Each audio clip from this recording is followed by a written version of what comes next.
Don in London, hello, good morning. It's January the 6th, 2009. My video is all about recovery from addiction to either substance or behaviour. My substance, alcohol, my behaviour, workaholic, amongst other behaviours.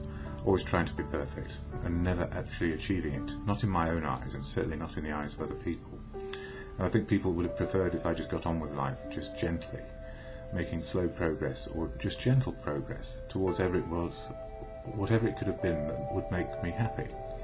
And what makes me happy these days is makes me happy or helps me to be happy. And yet I think and feel I have to strive for it, same as everybody else, is to understand my emotional, spiritual and physical condition. So I don't drink anymore on a daily basis. It's always one day only in a one-day program of the Fellowship of AA, Alcoholics Anonymous.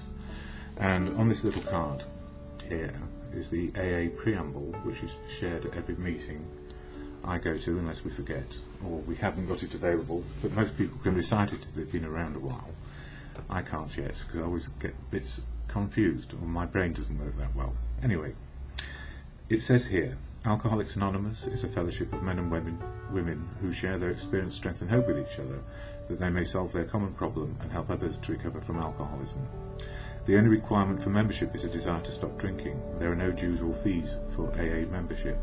We are self-supporting through our own contributions. AA is not allied with any sect, denomination, politics, organisation or institution, does not wish to engage in any controversy, neither endorses nor opposes any causes. Our primary purpose in the fellowship is to stay sober and help other alcoholics to achieve sobriety. So whilst we may be in a fellowship which is about one thing only, a desire to be sober or a desire to stop drinking, anybody going to AA is full of everything that they have in their daily lives. Some things are good and helpful and some things are not so helpful, like drinking. So when it says we are self-supporting, that means we pay for the rent and the tea that we utilise during meetings, and it's not allied with any sect, denomination, politics, organisation or institution, but people can be. It's just that that's not part of AA. Does not wish to engage in any controversy, neither endorses nor opposes any causes. People support anything that is right for them to support and be a part of, and simply AA is not interested in that.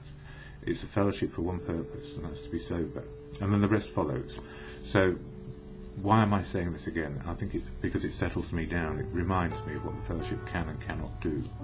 It cannot turn me into a firebrand for something else, but it can actually make sure that I'm sober. So if I want to be a firebrand in something else and support a cause or a political organisation or whatever it might happen to be, just supporting family or supporting community or doing service or being a part of. Sobriety gives me that opportunity because, believe you me, in the addiction phase of anybody's drinking or drugging or behaviour, it's the obsession to keep on doing what we do, no matter how much we know it's against our well-being. We cannot stop. And why is that? Well, simply because once we're addicted to something, it's like the word says, we are addicted. We need it and want it to be part of our lives because we believe and cannot stop doing something which is harmful. So how on earth do we actually get from one day being an addict or alcoholic in what's the word? I've lost my words. Practicing the addiction, to being in recovery where we don't do it anymore? And the simple answer is we have to work hard to find out what we know sobriety can be, and then work out how we have a toolkit at our disposal to do something to keep us sober one day only. So there is literature available, and it helps me understand how the fellowship works, and it helps me understand how to live soberly. And there are inspirational readings, if you like, in the fellowship, and the Daily Reflections, which is an AA book, gives us a one-page set of suggestions, if you like, or something to keep us on the straight and narrow, because it is a very straight and narrow program. If we fall off the wagon, we have to start again. So January 6th, it says, the victory of surrender. We perceive that only through utter defeat are we able to take our first steps towards liberation and strength. our admissions of personal powerlessness finally turn out to be firm bedrock upon which happy and purposeful lives can be built, or may be built. And that powerlessness is in the first step, and it reads, we admitted we were powerless over alcohol, and that our lives had become unmanageable. So there's two parts to that. The powerless over alcohol and life is unmanageable. So in the process of understanding that first step, where we have to give up and say to ourselves, yes, we are powerless, it's the surrender in there, which is about admitting it and then accepting it.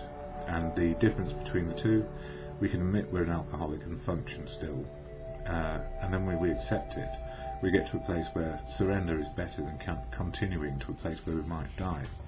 And in this reading here it goes on to say, when alcohol influenced every facet of my life, when bottles became the symbol of all my self-indulgence and permissiveness, when I came to realise that by myself I could do nothing to overcome the power of alcohol, I realised I had no recourse except surrender. In surrender I found victory.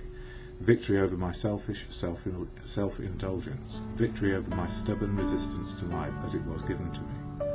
When I stopped fighting anybody or anything, I started on the path to sobriety, serenity and peace. And I guess when we realise we're doing something which is harmful to ourselves and to everybody around us, and when we cannot stop, we have to find a place where, like I said yesterday, rock bottom, where we just know it cannot go on, or we die. We die emotionally, spiritually, and eventually physically. And the number of related deaths to alcohol is a statistic which is never really understood, because whatever it says on the death certificate, the very last thing some people want to put on it is alcoholism. Yes, even in these liberated days where we don't really associate a stigma to part of what is going on with us, there is a lot of stigma still there for the practicing alcoholic, particularly because nobody wants to know them, and for those who are in recovery, because people are always worried maybe that you might go back and start again.